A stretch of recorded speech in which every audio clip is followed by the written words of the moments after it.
안녕하십니까. 전주 산돌교회를 섬기고 있는 김진영 목사입니다. 저는 오늘 우정의 공동체라는 주제로 은혜를 나누고자 합니다. 예수께서 그 어린 아이들을 불러 가까이 하시고 이르시되 어린 아이들이 내게 오는 것을 용납하고 금하지 말라. 하나님의 나라가 이런 자의 것이니라. 러시아의 소설가 솔제니첸의 우화 가운데 이런 이야기가 있습니다.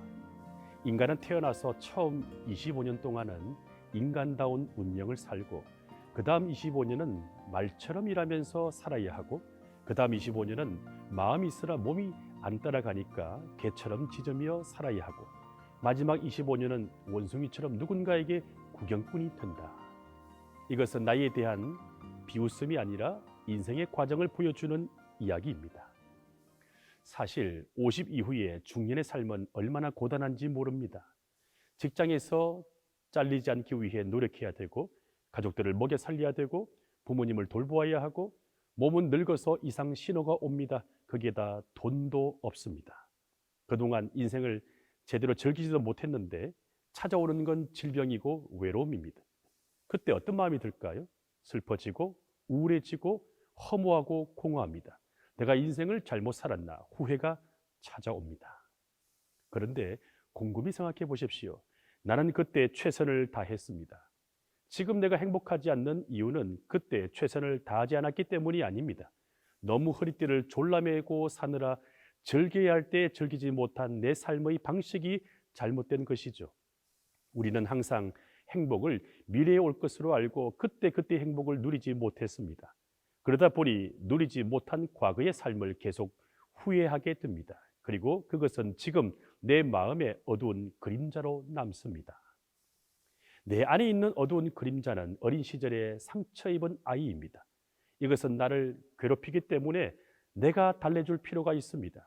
그런데 우리 안에 그런 힘이 없습니다. 그래서 우리는 예수님께로 달려가야 합니다.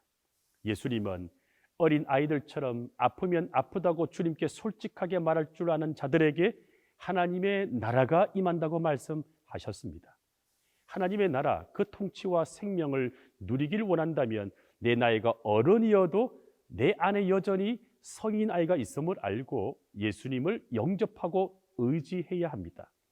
특히 중년이 되면 더더욱 그렇게 살아야 합니다.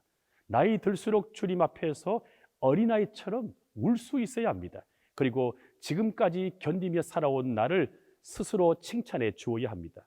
그래도 너 잘 살았어. 그만큼 버텼으면 됐어.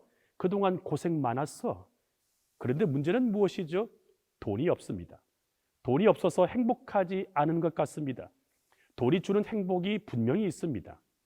돈이 주는 자유가 있습니다. 그런데 문제는 지금 나에게 그 돈이 없습니다. 돈이 늘 부족합니다. 그러면 어떻게 해야 할까요? 돈이 없기 때문에 불행해야 할까요?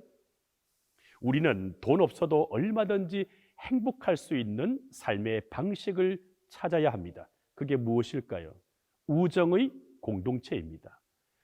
고단한 내 인생을 알아주는 친구들, 내가 울 때 함께 울어줄 수 있는 친구들, 속마음을 터놓고 얘기할 수 있는 사람들, 가면을 벗고 하고 싶은 말을 할 수 있는 관계, 그냥 보기만 해도 즐거워지는 그런 사람들을 만나야 합니다. 예수님은 십자가에서 죽으시기 전에 제자들에게 아주 중요한 말씀을 남기십니다. 요한복음 15장에서 그리스도와 우리와의 관계를 우정의 공동체로 표현하십니다. 너희는 내가 명하는 대로 행하면 곧 나의 친구라.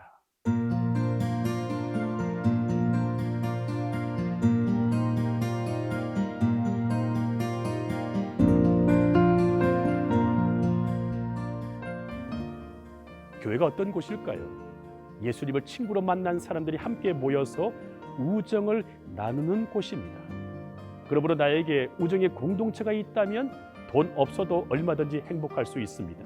우정의 관계를 통해 인생의 의미를 되찾고 살맛 나는 세상을 살아갈 수 있기 때문입니다. 그렇다면 이보다 더 큰 행복이 어디 있겠습니까?